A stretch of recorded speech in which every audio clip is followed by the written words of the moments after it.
Hi everyone, Nick here. Today we're looking at the 5th weekly event on F1 2019, which is at the Hungaroring in Hungary, obviously. And this is of course to coincide with the real life Hungarian Grand Prix, which is happening this weekend. So quick look at the leaderboard before we get into it to try and see, I say our rivals, but what other people are doing. You can see their fastest lap is a 1:14.9. Very impressive, but most other people at the top are doing 1:15.5s. So I was targeting getting into the 1:16s as a minimum. I'm obviously not going to be at the top of the leaderboards, but I don't want to be too far off. Quick look at the friends leaderboard as well to see what we've got to compete with there. One person's on there doing a 1:20. Reasonably confident I can beat that. So let's get into the practice session and see how we can do. Obviously, no assists here, none of that nonsense. In terms of the AI driver level, this one always changes for me because I still haven't worked out exactly where I am. I'm not very good round the Hungaroring, so I went for 100. Shouldn't make it too easy, don't want it to be impossible though. When I actually got onto the track, I just found it a bit tricky, especially on the hard tyres, and especially that curb of death through turn 5. It seems that on F1 2019, every track has at least one curb of death. It turns out that apparently that's not the optimal line through there. Who knew? In terms of the actual practice sessions, I was finding it quite tricky. I was generally able to get greens, but if I tried to save things like tyres or ERS or anything like that and go slower, sorry about that AI, I found that I was going more slowly. I did manage to get the ERS one done after a couple of attempts. That one wasn't too bad, but the other ones I was just pushing really hard on and trying too hard and touching the curb of death. Turns out that absolutely ruins your tyre wear. Again, who knew? I then did the qualifying simulation, and although I was actually only a few tenths off the target time, it still said I was going to be 20th.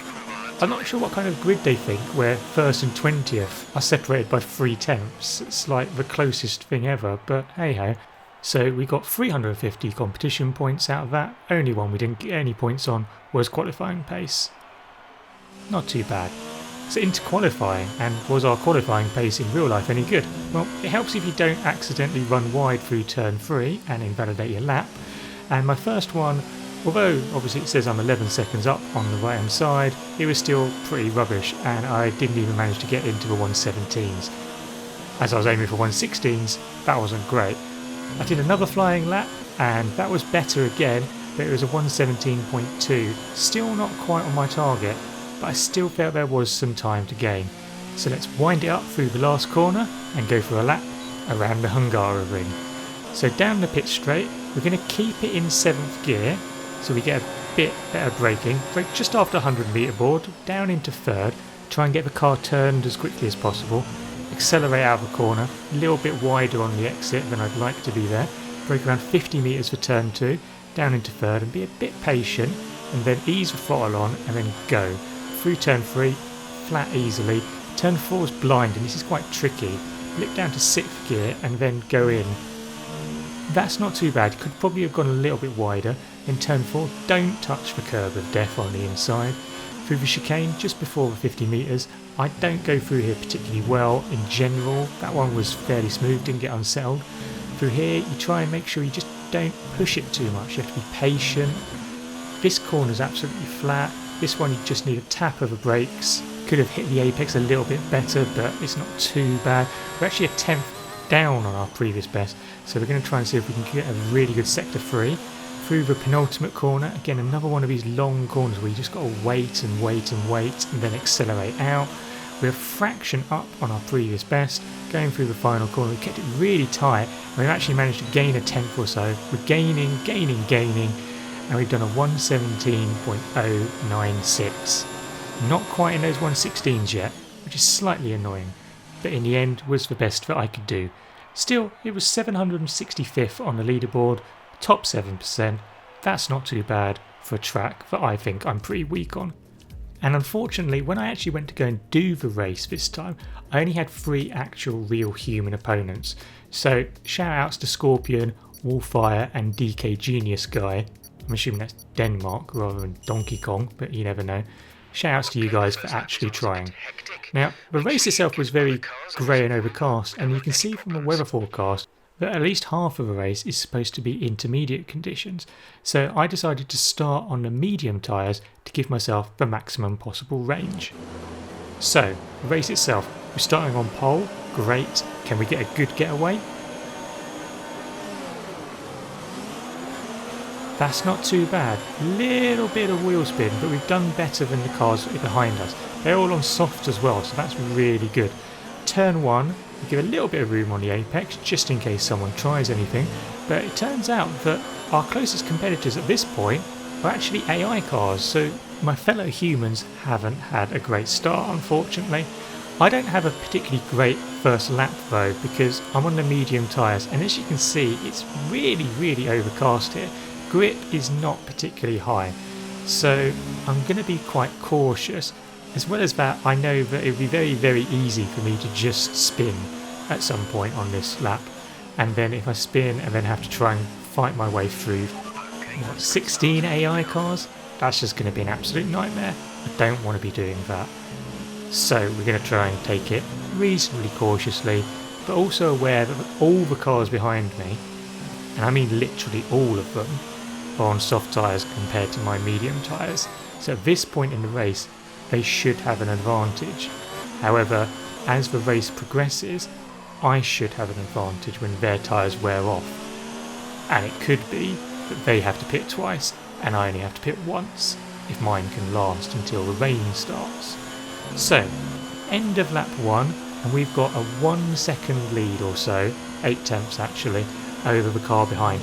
But then I was able to push a bit and set a couple of fastest laps. 121.5 was actually my fastest lap, and you can see that by that point I gained a lead of 4.3 seconds. So I was feeling quite optimistic about how I was doing there. But then later on that lap it reminded me that I can't get too comfortable, as through turn 4 I got a bit of a wobble, managed to catch it, managed not to die, which was quite fortunate, so need to be on my toes. Then Weatherman Jeff popped up. Looks like rain is inbound, and we're expecting it in around 5 minutes. 5 minutes till the rain. And that was absolutely fine by me, because I knew that I had tyres to last for the next 5 minutes.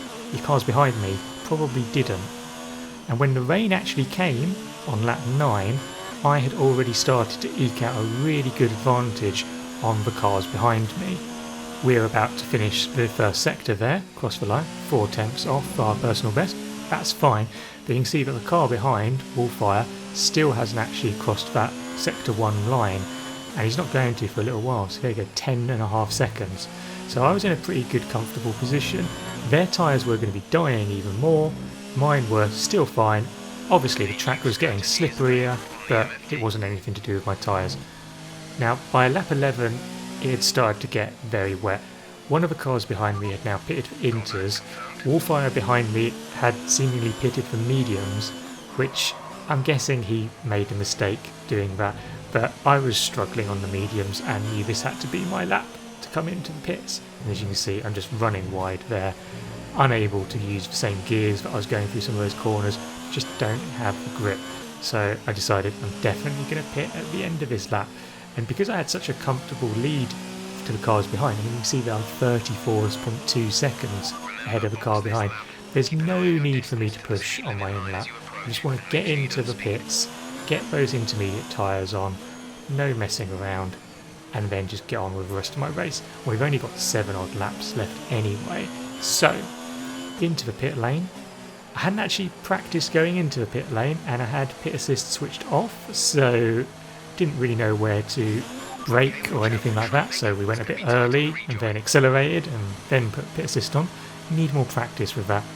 But you can tell that I probably pitted about the right time, because I think a rule of thumb is once DRS gets disabled, it's now wet enough for inters, and as we were cruising down the pit lane, DRS was disabled. So I think that was a tactical masterclass, all of my own doing, and definitely not because Jeff told me to come in on that lap.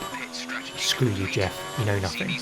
But yeah, lap 12, we're out on the track, we've got our nice intermediate tyres on, and I'm fairly happy with how things are going at this point. I'm going to knock the brake bias a little bit further forward to try and help with any potential locking up through any corners here. And generally my tactic in the wet is to just go one gear lower for every single corner. Be a little bit more cautious on the accelerator, sure, but generally try and just go a little bit more safely through the corner. So we go 5th gear instead of 6th gear. With this corner, instead of being in 4th gear, we're going to go in 3rd gear. And at this point I was keen to see how far ahead of DK Genius guy I was, because we wouldn't get a proper accurate measure of that until he crossed sector 1. So we're waiting to see how he does, and there he goes, 19.871 seconds behind me. With 7 laps as well, 6.5 now left of the race, I was fairly confident that wouldn't be too much of a problem. We did have the AI cars to lap though. Generally they were fairly well behaved, letting you through in logical places like the straight. They would then lift off, off the racing line. Very courteous, very nice. Thank you very much, Calabrese. They did occasionally though make you a little bit nervous, like if you caught them towards the end of a lap when they were battling against each other, because you're never quite sure whether they're going to lift off or not. So Izumi here has lifted off sort of mid-corner, and that's not obvious. And I didn't really want to get into a battle with any of these guys, so as you can see, by the time I caught these guys on the last lap, I was kind of hanging back, thinking, you know what, I'll just let you stay ahead of me. And I did lose a lot of time to DK Genius guy behind me. He was 5.8 seconds behind me at the end of the race, but my target here was to win the race. It wasn't to win the race by half a minute or anything like that, and I didn't want to try and push too hard, spin, crash into an AI car or do anything silly like that. So we're going to cross the line and take a well-deserved Hungarian Grand Prix victory. And there we have it, a delightful trophy. They haven't got the porcelain trophies like they have in real life. Disappointing. Codemasters, sort it out, come on. But yeah, not too bad there. Normally I struggle in the wet weather because with no assists it's obviously a lot more difficult. You've got traction to worry about as well as other things, and braking can be a bit of a nightmare, but I think I did pretty well in this instance, and we're just shy of 250,000 points overall, helped by our position score of 40,000 of course. Maybe the total time could have been a little bit higher, and we're 238th on the leaderboard. Admittedly we're about 150,000 points off the top, but we are in the top 2%. This was done on a Saturday of 2 days that you could do the race, so it may go down a little bit, and we may go a bit further off the top, but I think that's a pretty good effort. Could be better, but I think it could have been a lot worse. Anyway, that's the end of this video. Thank you very much for watching, and I hope you've enjoyed it. If you did, then don't forget to hit that like button. Really appreciate it when you do. And if you haven't already subscribed to the channel, then go hit that button. You know it makes sense. And let me know below in the comments how you reckon the race went. And have you had a go at this race? How did you do? Did you manage to do okay in the wet, dry conditions? Let me know in the comments below. Really like to know how everyone's getting on with these weekly events. But until next time and the next video, goodbye.